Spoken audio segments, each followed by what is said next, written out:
Bum bum bum bum bum bum bum bum bum bum bum bum. Hey everybody, you hear the siren call? It sounds like this. Bum bum bum bum bum bum bum bum. Yes, it's time for Coffee with Scott Adams and the simultaneous sip. World famous, really. It's going to be the best Coffee with Scott Adams all day, until possibly later. And we got lots of stuff to talk about today. And in order to enjoy it to its maximum, all you need is a cup or a mug or a glass, a tankard, chalice or stein, a canteen, jug or flask, a vessel of any kind. Fill it with your favorite liquid. I like coffee. And join me now for the unparalleled pleasure of the dopamine hit of the day, the thing that makes everything better, including the pandemic. It's called the simultaneous sip. And it happens now. Go.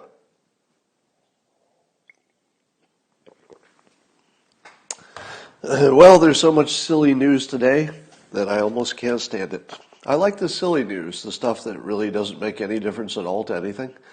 I'm much less interested in the bad news that really affects people. That stuff's just sad. But let's start at the top. Here's a provocative thought for you. If the coronavirus only targeted young males, would the economy have shut down? I say no, because I think if the only people who were dying were young males, that we would see this like every other war. And we'd say, well, we don't shut down the economy just because we go to war. So it's just a thought. I think that biologically society considers young males largely expendable. And I actually think that if all of the risk had just been young males, I don't think we would have closed the economy. I mean, it's just a thought experiment. I don't know for sure. But I don't think we would have. President Trump is making things interesting by tweeting that he was going to do an executive order suspending immigration because of the coronavirus. What did people say about that? Did people say, well, from a health perspective, that's a pretty good idea? Did they say that? No, they didn't. Did they say, given unemployment is so high, that certainly makes sense? Did they say that? No, they did not. Nope, they called him a racist.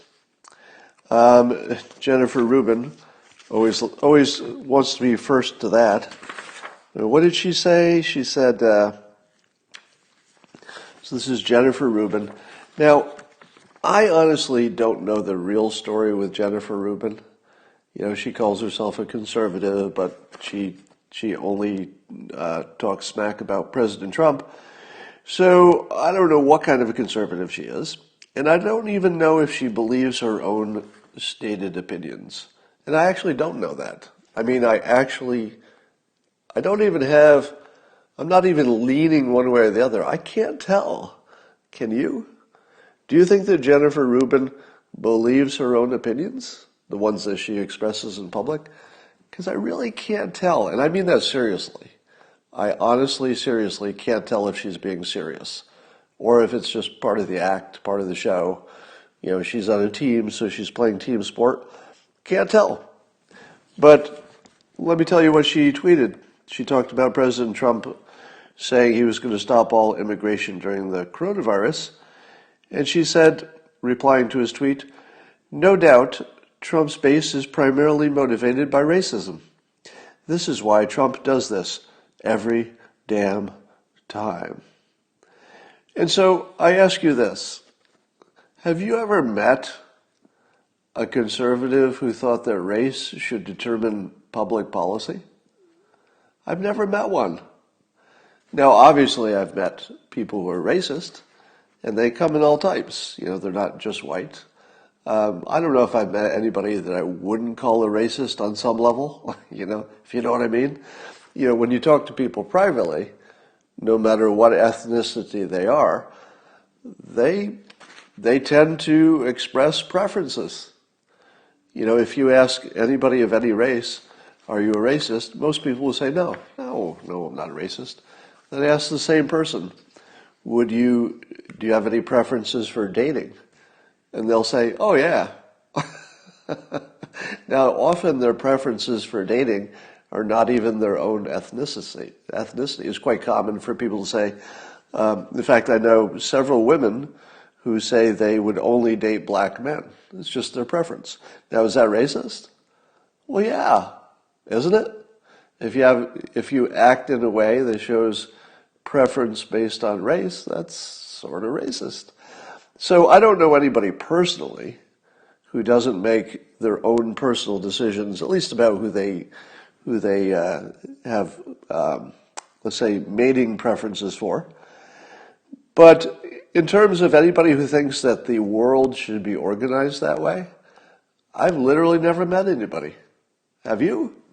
I mean, this is a serious question. I've been, deeply embedded talking to Trump supporters of all types. And I got to tell you, people will tell me just about anything privately, because I think people understand I'm not telling people secrets around. So people will reveal things to me because I'm sort of famously non-judgmental.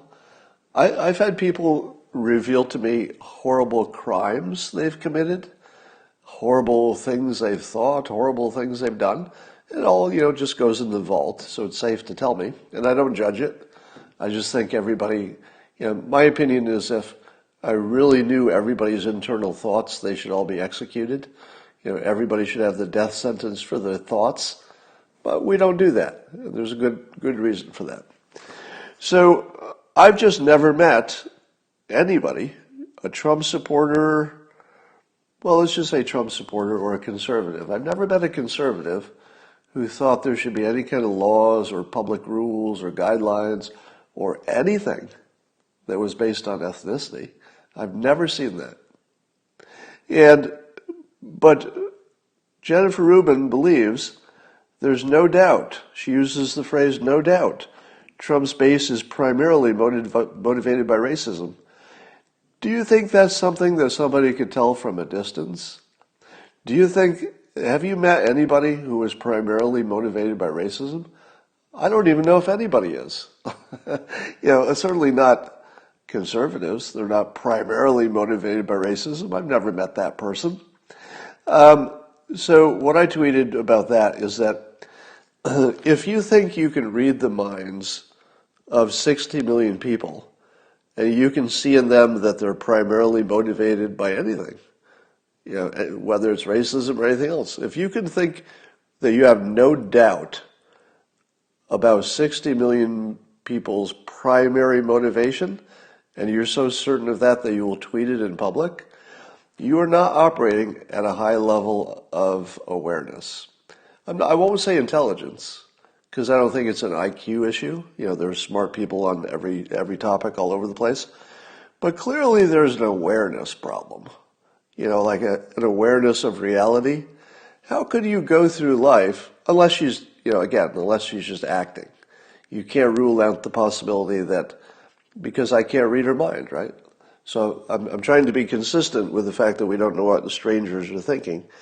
I don't know why she does this. It's actually kind of an interesting mystery to me. But anyway, that's enough about Jennifer Rubin. So much going on today. Let's talk about Kim Jong-Un. I tweeted a little Twitter poll today. Who do you think is more likely to be seen in public this week? Kim Jong-Un, Joe Biden, or Jeffrey Epstein? It's a pretty close call, isn't it? In the Twitter poll, I think Jeffrey Epstein was the winner. But here's my take. Is it still true that Joe Biden hasn't been seen since Thursday? Can somebody confirm that? Because I keep looking, I'm checking the headlines, and I'm not seeing any links to videos of him. We'll talk about Kim some more. But I think Joe Biden is done. Can I be the first one to make this prediction in public? I don't know that anybody else is making this prediction. But my prediction is that at this time in the election cycle, getting as close as we are to Election Day, I think that not seeing the presumed candidate for the Democrats is really telling you pretty directly that he's being replaced. So I'm going to make this my prediction that you will not see Joe Biden again as a candidate. The next time you see him, if you do, will be to announce that he's dropping out. Pretty bold prediction, right? But can you think of any other reason that Joe Biden would simply not be in public? Because even if he were feeling ill, I think they would tell us. Oh, somebody said video last night. Can we get a fact check on that? Somebody says he was interviewed on WDIV Detroit yesterday. Okay, so I'll keep my prediction alive for the future then. So the prediction is a generic one that if he goes 2 days without being seen in public between now and the election day, it means something. It means that they're getting ready to switch him out. Somebody says they saw videos on his Twitter 1 to 2 days ago. Given that the fact checkers here are correcting me that they have seen him on video more recently, then that doesn't mean what it would mean if he had not been seen. So I'm not predicting he's withdrawing from the race if it's true he's been on video in the last 2 days. It's a conditional prediction. All right. 3 CNN anchors now have the coronavirus that we know of. Brooke Baldwin, Chris Cuomo, and Richard Quest was just announced he has it. Are there any Fox News anchors who have the coronavirus? And if not, what's up with that? I see somebody in the comments saying that there's a saliva test coming for coronavirus. That would be good. I hope so. But why do 3 CNN anchors have it and no Fox News anchors? That's just a curiosity. Brooke Baldwin, who, for an interest of full disclosure, I've spent time with her husband because he was doing a documentary and he spent an afternoon with me interviewing me. So I know Brooke Baldwin's husband, and I've messaged with Brooke a few times, have appeared on her show, and the messages were mostly about setting up the interview with her husband. So just in terms of full disclosure, I've had some contacts with her, and she's very nice, and her husband is very nice. So that's my bias, is that they're both nice people. Politics aside, if you can do that, she wrote a great write-up about her experience with the coronavirus that I tweeted maybe yesterday or the day before, but you can also see it on CNN's website. It's really well written. So you should check it out because it's completely absent of politics. There's no politics in it. It is just a personal account that is really compelling and well written and absolutely worth your time.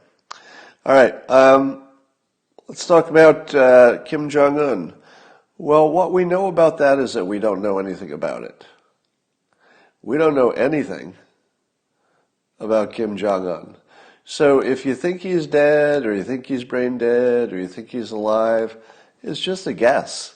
I mean, the best evidence we have is that he didn't attend one event.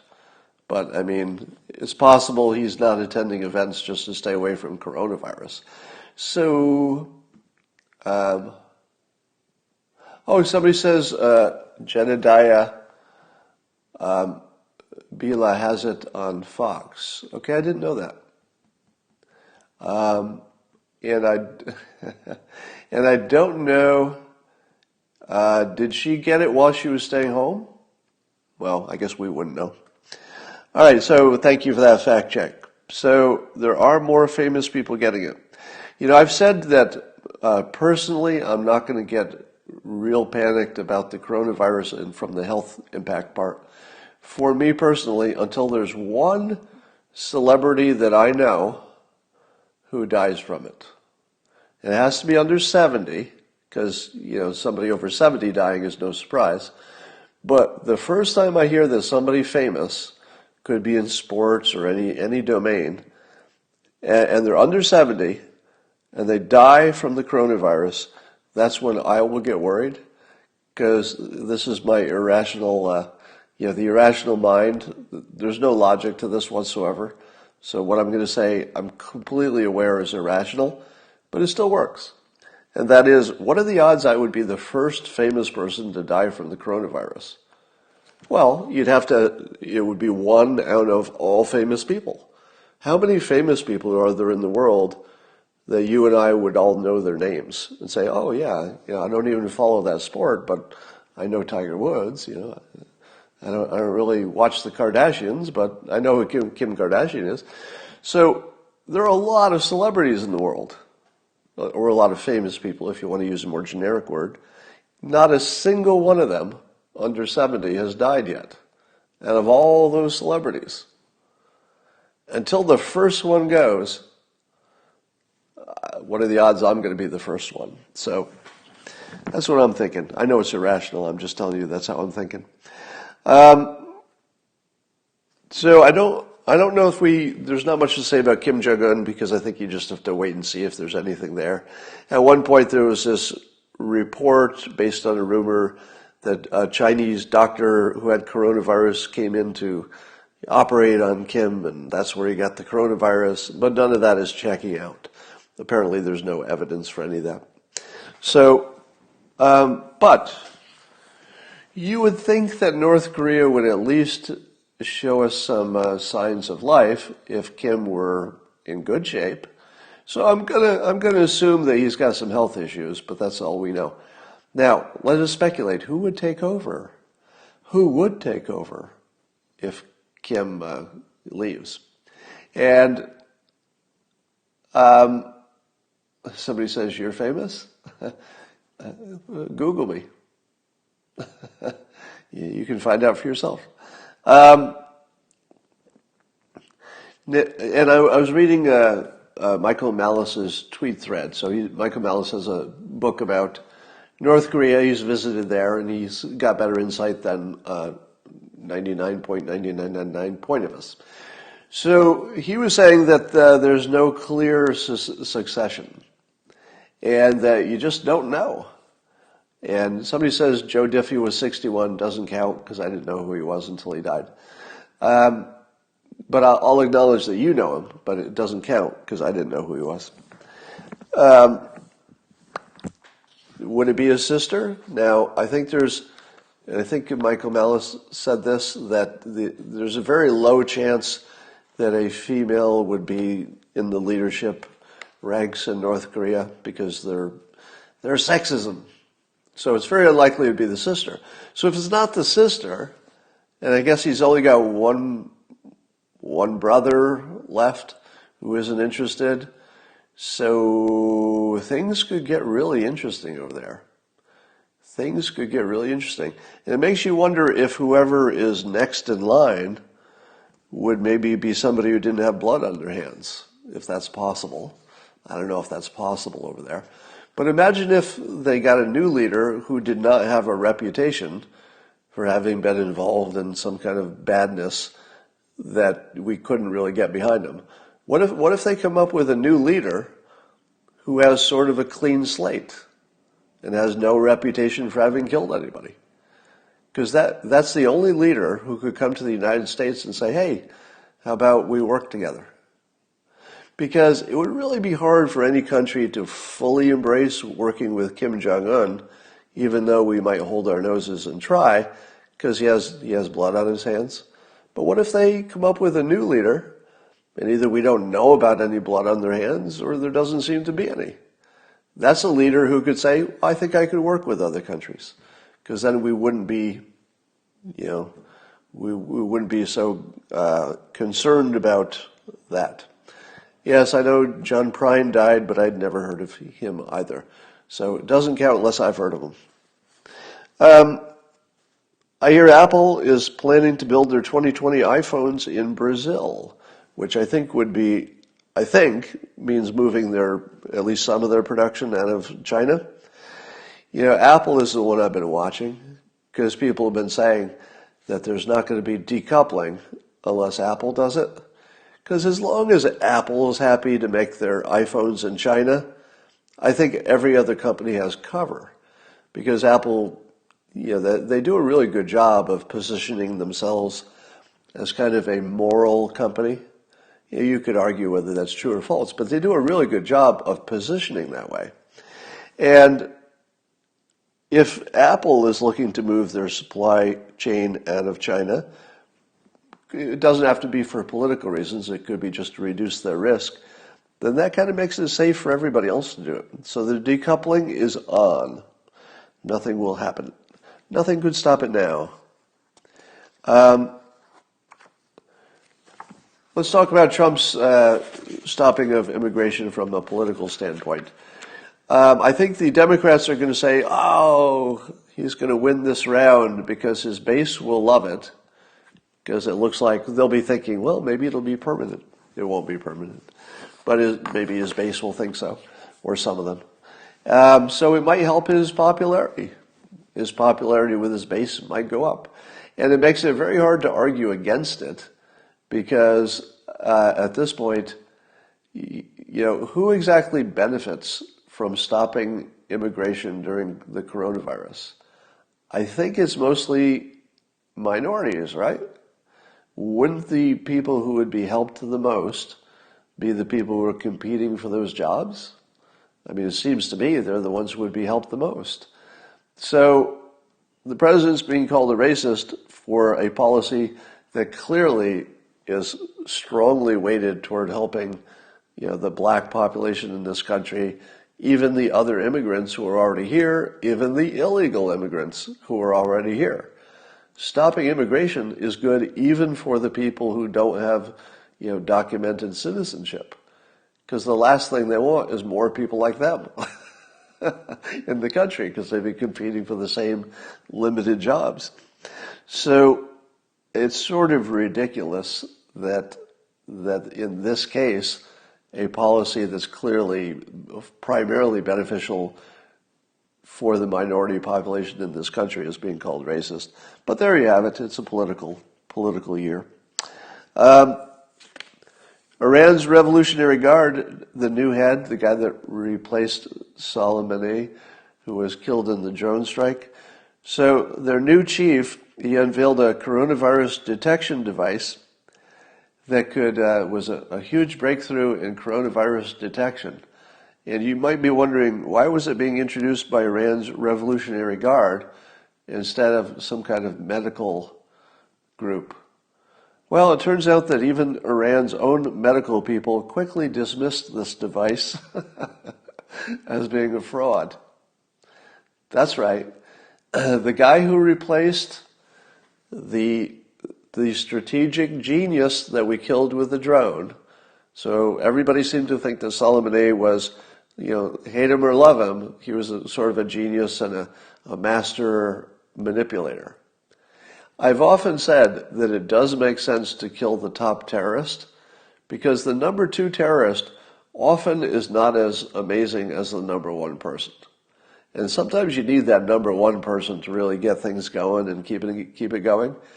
It seems to me that the Iran's Revolutionary Guard chief, the replacement of the genius Soleimani, is so dumb that he fell for a fake device that was probably a shoebox full of twine that he thought could detect coronavirus from a distance.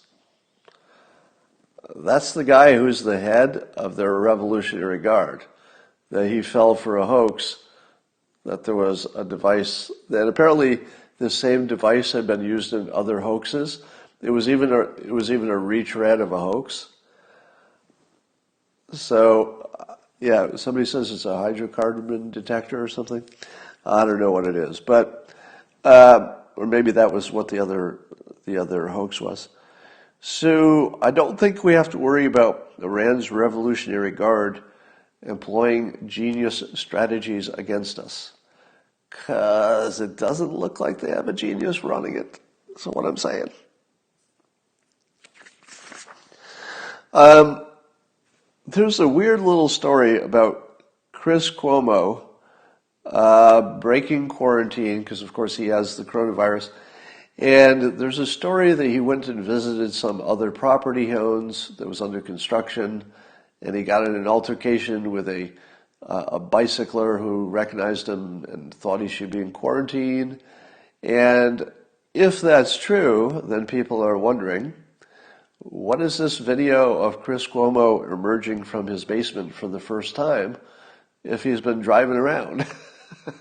If he's been driving around to places and visiting, is he really emerging from his basement for the first time in weeks? And here's my spin on it. Reality TV is not exactly reality TV, if you know what I mean. Reality TV is always a little bit scripted, right? If you watch any reality TV show, all of the people involved have a little idea where the producers want them to go. They might go in their own way, but the producers know where they want it to go. So when Chris Cuomo on the video emerged from the basement of his house, I guess his older daughter was videoing it, his reunion with his other daughters and his wife upstairs. And of course they couldn't hug or kiss or anything because he's still showing a little distance. But it was filmed as though it was the first moment that he had emerged from his basement. But is that a lie? Is it a lie because there's this other video of him being on the bicycle, or not a video of him, but there's a report that he was out of his basement and going somewhere? I'm going to rank this as gray area. All right, I rank it as gray area because the way the Chris Cuomo emerges from his basement video was presented, it could be interpreted as simply the first time he's gone upstairs, where his family is. Now, I don't know if he had to go upstairs to get out of the house, but it could be interpreted as it really was the first time he was sort of in the same room with his family in 2 weeks. That could be. Which would be true enough, honestly. For my personal standards, that would be true enough. Remember, I'm the guy who says that when President Trump uses hyperbole, calling it a lie, is sort of making too much of a big deal about it, because it's exaggeration. If you just understand that, you don't really need to fact check it if you understand what it is. Likewise, if it's true that Chris Cuomo drove his car somewhere to get out of the house, maybe his family was there in a separate car, you don't know what the story was, and just visited a property, kept his distance. There was no report that he was getting close to anybody, right? So if in fact he left his house, visited a property, kept his distance, went back to his house, but the only time he'd ever gone upstairs in his own house was the video we saw,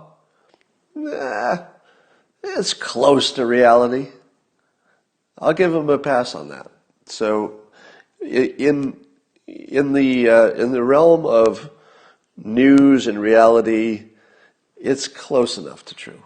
It's close enough. Right? He wasn't upstairs all week. It's close enough. I give him a pass. I have a theory that all it will take for online education, which got a big boost, of course, from everybody staying home from school, etc., I think that the only thing that's left for it to really just replace education in person in a classroom is a search engine. I think all you would need is a search engine that could find any class on a topic across all platforms. So right now there are a bunch of siloed teaching platforms, and there's a lot of stuff on YouTube. You could find that with a search engine, but it would just be the YouTube stuff. I don't think you could easily search and compare. So what I'd be looking for is something like Yelp for online education. I want to go onto a site and say, I would like to learn, data security or something. or geometry, or take an English grammar class or whatever. And I want to type into the search engine, and I want to, like a Yelp review, I want it to tell me all the videos on that, all the classes you could find online, and then where to find them. So in some cases, I might have to sign up for Udemy or, any one of dozens of different online, colleges, but I'd know which one I needed, and they don't cost much to sign up. So you could if you said, oh, darn it, I've got to take one class from this online platform and pay money for it, and I have to take this other class from another online platform, and I'd have to be a subscriber to that too. But you're not talking about much money. You're talking about, you could Google it, but you wouldn't get reviews. So it's the reviews. It's knowing which ones are the good ones that makes it good. Yeah. So the Khan Academy, etc. So there are lots of places you could find things, but there's no one place where you could search for, I want a class on this topic, and get a list across platforms with reviews. Because I don't think people would mind signing up for, let's say, Udemy for whatever it is per month, because you could pay for the whole month, and it's, dozens of dollars. I don't know what it costs. It's a pretty low amount. And it would be cheaper than going to college by so much that it would still be worth it. Anyway, that's what I think. Apparently, according to Ken Moore, who tweets out that Peter Thiel's company Palantir has created dashboards that are a single source for health officials to track supply chain stuff for PPE and ventilators and so on. So I was shouting from the early days of the coronavirus, where's my dashboard, so that I don't have to listen to the task force give numbers out of context. I can just look at it and say, oh, these hospitals are low on PPE, but here's the pipeline, and I know what's going on. So I guess Peter Thiel's company did that. In the article, it also was interesting. I guess Thiel pulled back his employees from overseas earlier than basically anybody. So why is it that Peter Thiel can see the future and we can't? Well, how does he keep doing this? The reason that Peter Thiel's a billionaire and you're not is that he could see things early, right? He invested in Facebook early, etc. And he did it again. So I guess his company was like the first one to pull their employees back to the United States, in February. And I thought to myself, is it a coincidence? Is it a coincidence he keeps seeing the future and you don't? Probably not. All right. Let's see, what else we got going on here? What's up with the lack of Antifa? Are you surprised that Antifa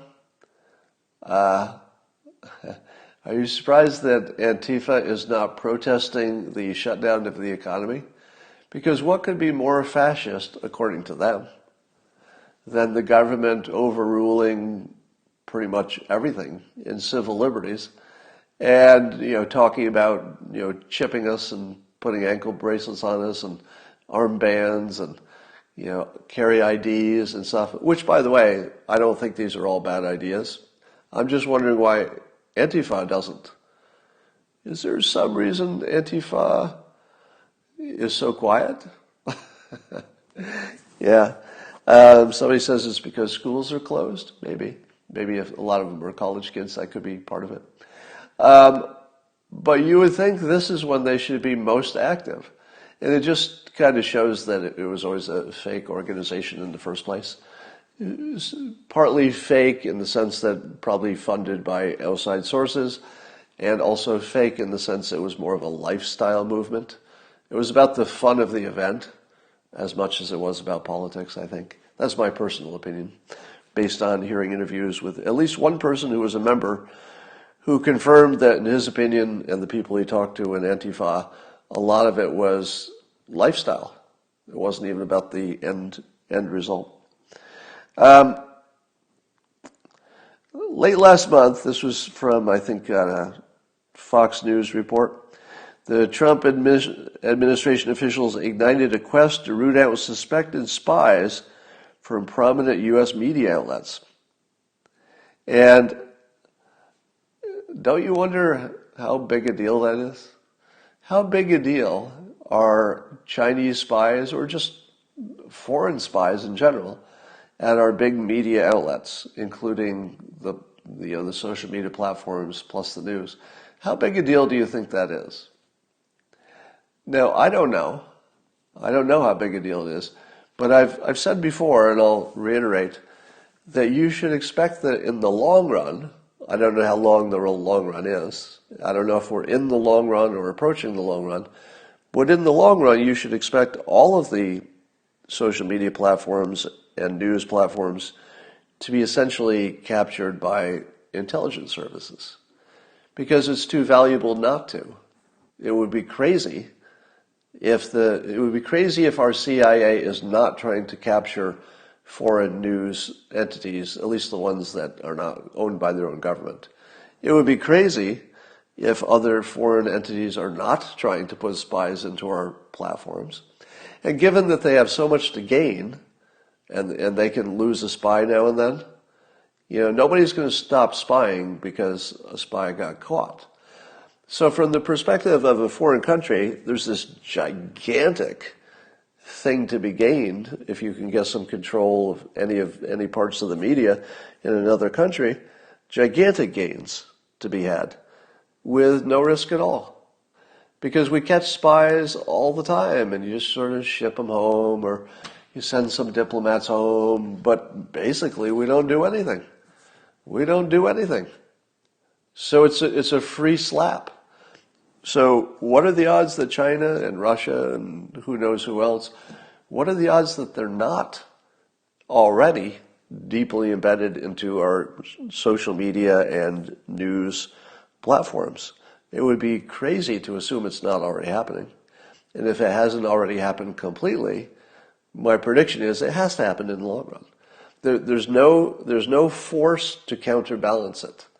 It's like if the agencies try to get in and control any given platform, and it doesn't work on the first try, what are they going to do? If the first attempt doesn't work, they're not going to stop. There's nothing that would stop them. They would just try again. Different person, different way. So given that the intelligence agencies have so much to gain, nothing to lose that would stop them. I mean, they can lose spies, but that doesn't stop a spy agency. That's part of the deal. You should just assume that they will all be co-opted by intelligence agencies. I don't see how it could go any other way, because there's no counterbalance. You can't catch them all, and there's too much to gain. All right. I think I've talked about everything I wanted to talk about today. I believe I have. Somebody says, why forget Israel? Israel is in the category of everybody else in the world who has a good intelligence agency. You should assume that all of our allies are also trying to influence our social media. So why would Israel be any different? It'd be crazy if they didn't try. Likewise, it would be crazy if France and Great Britain weren't trying a little bit to influence us. Somebody says, where's Adam Schiff? He's been kind of quiet, hasn't he? Isn't it weird that all of the Russia collusion stuff and whatever's going to happen with Durham and who may or may not go to jail? Oh, I have a question about that. I'm wondering about. So we're all expecting that the coronavirus is sort of keeping the regular news from coming at us as quickly as it would. And so we're not really watching as much as we normally would events with the whole Steele dossier and the Russia collusion and stuff. And I was wondering what the penalty would be if anybody at a high level got convicted for trying to overthrow the President of the United States. Is there a penalty for that? And I'm just going to Google it right now.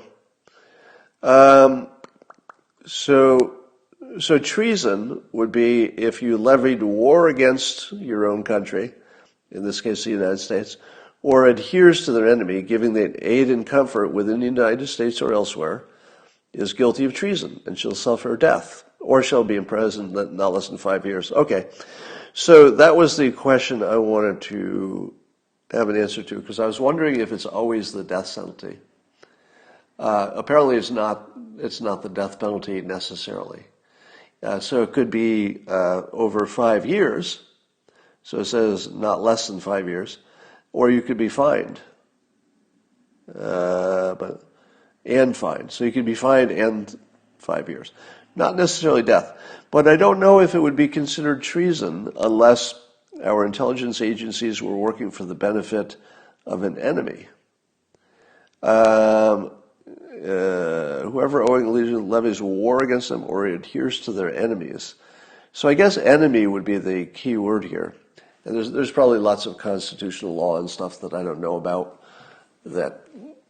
So, somebody's saying sedition. All right, sedition. Let's see what the penalty for sedition is, or even what it is. I'm not even sure I know what sedition is.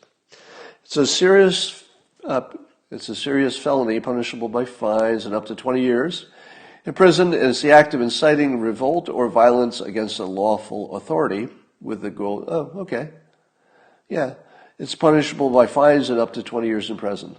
Yeah, so that would certainly fit the definition of what we believe to be true about this Thiel dossier. That did look like it was, it did look like it was inciting a revolt. Depends if the revolt has to be violent. Can a bloodless coup be the result of sedition? I don't know. So I guess we got lots of questions on that. I was just wondering if it was literally possible that any of the people involved in the Thiel dossier and the Russia collusion hoax, I was wondering if any of them had at least a risk of the death penalty, and I would say not. It looks like not. Yeah, apparently an internal coup against the president doesn't get you the death penalty, according to our laws. Did you hear the hot mic moment? Yeah. So there was an open mic when John Roberts of Fox News was waiting for the task force or somebody to come on. And he was chatting with, I guess the tech was working the AV. And they were chatting. And somehow, I listened to the whole thing. And somehow people believe there's something in there that's like a new conspiracy theory. Because the tech guy said that they'd all been vaccinated because they were joking about coronavirus exposure. And the guy said they'd all been vaccinated, to which I said, what vaccination? So it should be seen in the context of two people who knew each other who didn't think anybody was listening, except whoever was in the room, and they were just talking crap, all right? So I don't know what the tech guy meant when he said we've all been vaccinated, but it was probably a joke. And then John Roberts said something about the news is that the thing might be less deadly than we thought. But of course, here's the problem with,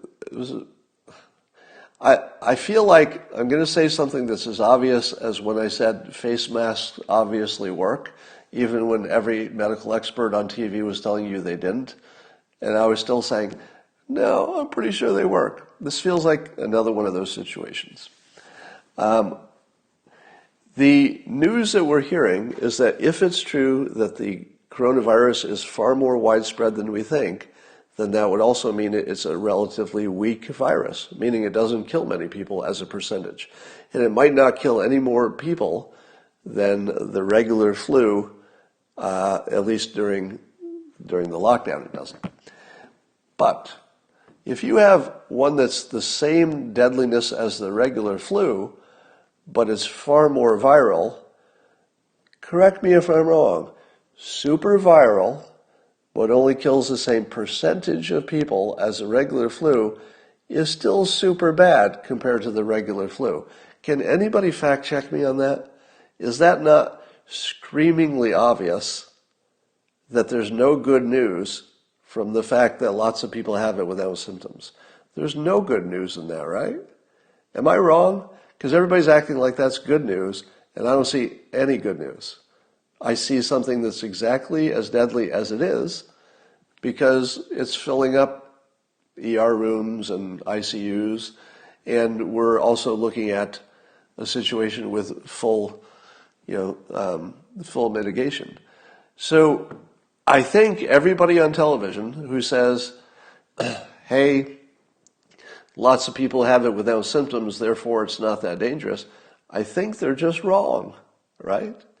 That it's exactly as dangerous as we thought. Look at the comments. You'll see people saying you're wrong, and you'll see people saying you're not wrong. And somebody says it's just math, right? I think it is. I think it's just math, that it's just as bad no matter what we find about how many people have it without symptoms, I think. All right, I've got to go get ready for a podcast with Representative Dan Crenshaw. Don't you want to watch that? It'll be recorded, I believe, so I'll tell you when it is. But don't you want to see me, Dan Crenshaw, interview me on his podcast? Come on, you know you want to see that. You know you want to see that. I got to go get ready for that. And I'll talk to you tonight. You know when.